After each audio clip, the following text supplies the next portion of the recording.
Hello and welcome to part 10 of the knitting machine restoration, where what we're going to do is we're going to put the machine back in its box and then maybe do a quick knit test. Just one thing you'll see, I've actually replaced the handle. A handle was missing. The original plastic handles break, which is not a good thing if you're carrying a knitting machine, so I've replaced it with a suitcase handle. It's not particularly pretty, but it does do the job. So what I'm going to do now is I'm going to put the two ends back on, which is probably a fast forward job. And then we will put the machine back in. Okay, so let's get on with that.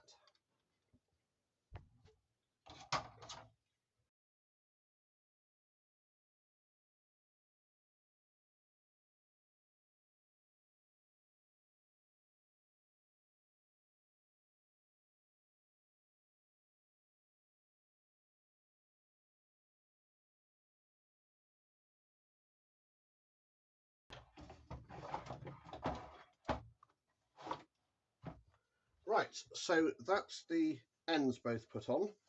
So now the next thing is to put them bed back in again. I mean, you can see, can't you, that this is going to be a good starter machine for somebody, but it's never going to be cosmetically brilliant. So let's get the bed back in.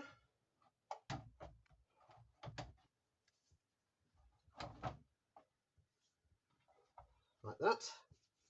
And then it's a question of putting in the screws, which is probably another fast forward moment for you.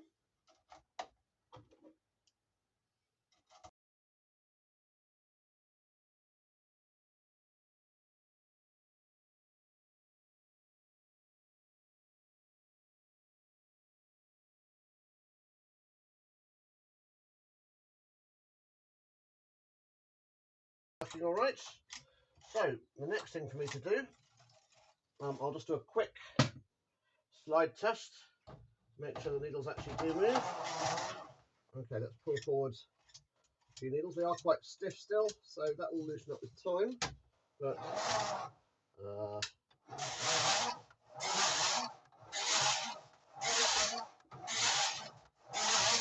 that appears to work. Lovely. Now what I'm going to do now is I'm going to pause the video. I'm going to set up to do some knitting on this table. Now I'll come back to you with it all set up, and then we shall see if we can't get this to actually do a little bit of knitting. So see you in a minute. Right, that's us set up now. This is genuinely the first time that I've attempted to cast on this. I'm not making this up, so it could go horribly wrong.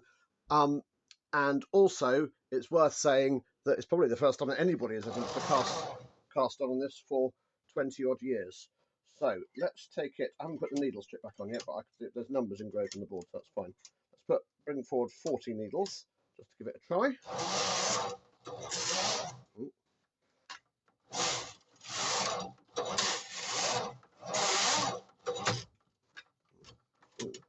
That's not cool. Right, okay, so something has gone dodge with this, and it's actually this thing, not the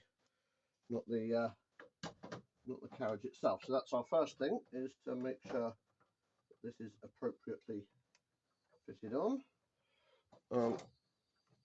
Sorry, I can't really do it on camera because the needles are in the way. Let's see if we can get that properly on like that.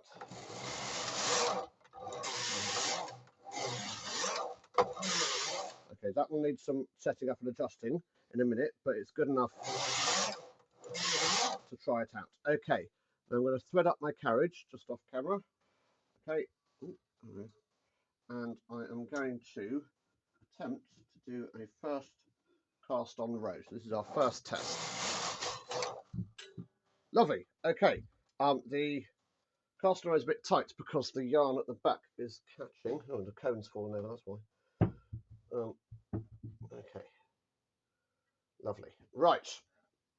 Okay, so next thing is to try and do just a straight ravel cord cast on. If you don't know what one of these is, then go and watch my knitting machine for beginners videos because it's explained there. Okay, and it's gone horribly wrong. Now let's see what has gone horribly wrong about it. These things do happen, and it's part of the knitting machine thing. Okay, now what has gone horribly wrong? Right, first things first, let's take the yarn out and we will see what it is that has gone so very wrong. Okay, now put the sinker plate back on again. The sinker plate, has to be said, is looking well dodged, so I will probably need to do something about that in a bit. Now, it's done all right, but then this lot has just pulled forwards. So, let's give that another go. So I undo all of the yarn from the needles. That's all caught on and gone all horribly horrible. Okay, this is absolutely par for the course when you first test a machine, and particularly one that's not been used for very many years. Okay, some bits will just take a bit of freeing up. Okay, so I'll take all these needles forward again, and then I'll knit the carriage across a couple of times. Okay, now let's give that another go and see if we can persuade it to behave itself. Okay. Okay, that's a lot better. Okay, so maybe they were just pulled too tight because of the cone falling over last time. Let's have a look and see if we can persuade it to do a cast on.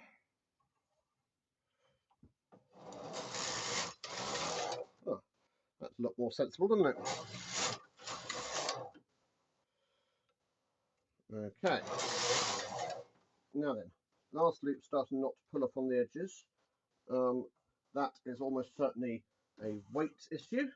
So let's see if I hang some weights on it, if I can get it to actually produce some knitting. Now what I'm expecting, just for your information, what I'm expecting to happen is potentially it to drop some needles, drop some stitches. So I'm expecting, probably off camera, to do quite a bit of fooling around with exactly the cams and the setup and all the rest of it. It would be quite unusual if it was perfect first time out the box.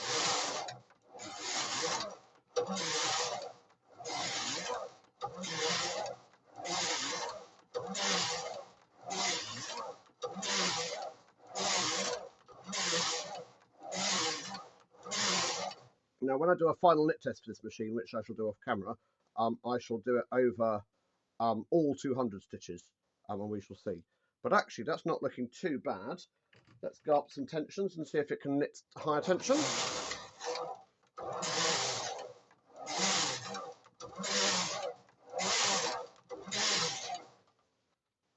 Yes, it can. Lovely. Let's go down some tensions and see if it can knit tighter tension. Oh, no, it's not liking the tighter tensions very much, is it? Look, you see it's leaving some stitches.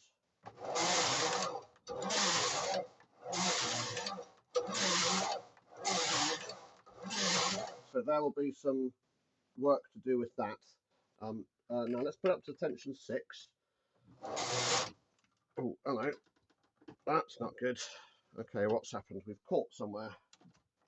Okay, so time to remove the sinker plate and see what's gone wrong.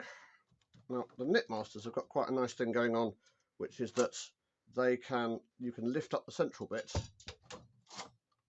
and it will just reset all the stitches, which is quite nice. What's gone on here? Oh, okay, it's missed a bit. It's not terrible. Now, actually, again, this is a nice thing about the Knitmasters. If you do it mid-row, you can actually just lay the yarn in and knit the rest of the row by hand, which is quite a nice little feature it's got. Oops. If you actually manage to catch the yarn in the... And so, I mean, obviously, I wouldn't do this if I was actually knitting a thing. I'm just trying to get the knitting to work at all. Okay. So let's get it back onto an even keel with tension 6. I've dropped a stitch. Let me go and get a tool.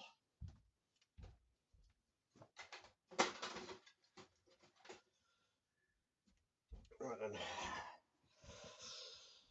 Dropped a stitch. Where have I dropped it? Here. And again, I'm not overly fussed. As I say, this is just a tension swatch, or just a test swatch, but just for the purposes of not, not and just start again casting on, I shall try and get this working again. So at the moment, it does not like changing from low tension to higher tension. That's fine, because there are a couple of cams I can adjust for that. So we'll have a very horrible row, and I'll see if I can't get it just knitting again.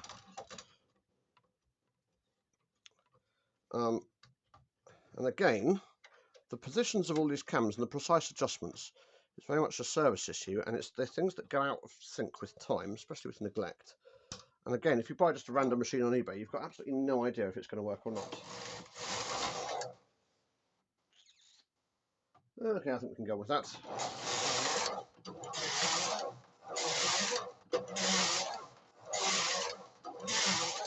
Now, I'm going to be brave and see if I can do a pattern on this, which may or may not work. As I said, there's a lot of tweaking to do, but let's see what happens if I put in a card, okay, and then I'll go across and set the drums. Okay, now let's see what happens if I start doing tuck stitch with this.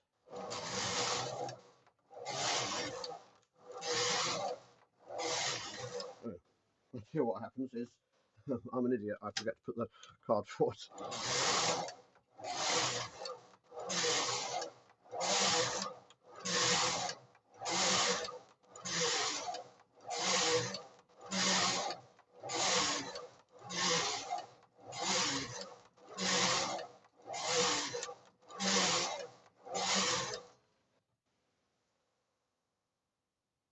It is producing a pattern. I'm not convinced it's tucking on the right places. So it's producing some forward pattern.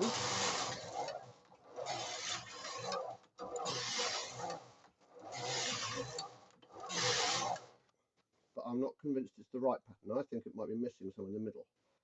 So what I'm going to do is, to make it more explicit, I'm going to test it with a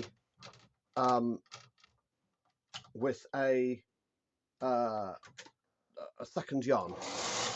So I'm going to make it do some Fair Isle, because then you'll be able to see the colours, and you'll be able to see whether or not it's working. So let's thread up a second one, and we should be able to see if the pattern drums are failing to pick something up. Okay, it's much easier to see it in terms of the Fair Isle pattern, because you can see the different colours working or not. So let's have a look and see. Let's turn it to Fair Isle. Okay, let's see what happens. Okay, oh, okay.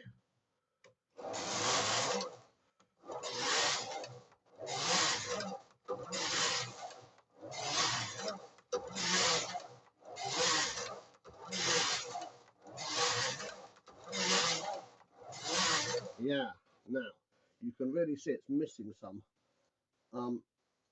And I shall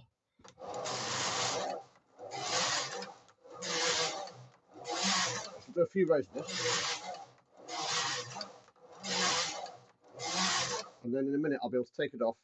Maybe working, I can't really tell from here, but I'll be able to take it off and see if the pattern is what I thought it was going to be. Okay, now what I'm going to do now is I'm now going to take this card out. I'm going to put in another fairly random card. I've got a large selection of extremely random cards. You can't do random cards with everything, but you can do it with Fair Isle. So this is what I'm going to do. I'm going to find, oh, let's see.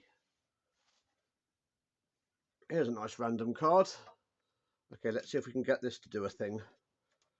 So now this is just a card that somebody's punched, so it may or may not be at all sensible. There we go. Right, I'll set it from there, just at random.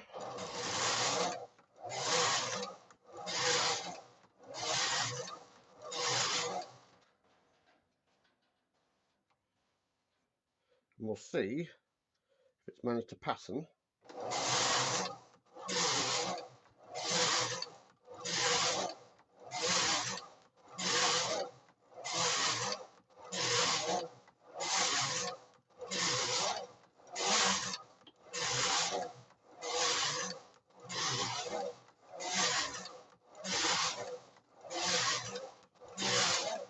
that will do.